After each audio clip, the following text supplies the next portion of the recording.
Hello wapendwa, karibuni sana Mama Mjengo's Kitchen. Leo tupike ugali. Ugali wangu umeiva vizuri na umefika kileleni. Watu wengi sana wanadhani kupika ugali ni jambo rahisi, lakini wanapika ugali mbichi. Wababa wengi wanalalamika wakila ugali wanaumwa na matumbo kwa sababu wanakula ugali mbichi. Kuna ugali ulioiva na ugali mbichi. Angalia video yangu hii hadi mwisho nikufundishe jinsi ya kupika ugali ulioiva na kufika kileleni. Ugali hutakiwi kupika kwa mbio mbio wala kwa haraka haraka. Kwanza unatakiwa uwe na unga wa ugali. Unaweza kuwa na unga wa dona au unga wa sembe. Halafu utabandika maji yako. Na utaanza kwa ukoroga uji kabla maji yako hayajapata moto.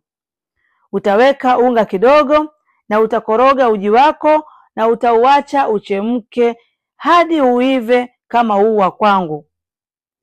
Na sasa tutaanza kwa kusonga ugali wetu. Utaweka unga taratibu na utaukoroga koroga ili usiwe na mabuje mabuje. Ugali hautakiwi kutumia nguvu nyingi, unatakiwa upike taratibu.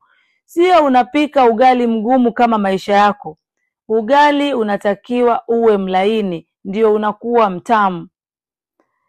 Na ili kuhakikisha kwamba ugali wako umeiva, ni lazima utoke moshi mwingi kama huu wa kwangu hapa.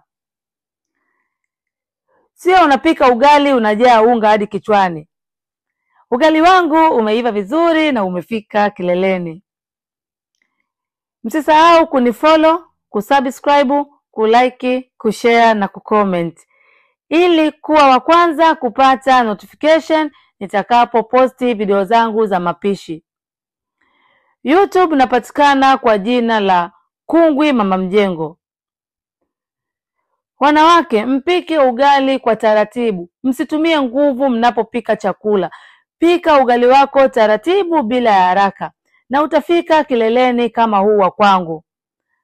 Asanteni sana kwa kuangalia video yangu hii hadi mwisho. Na wapenda wote, tukutane somo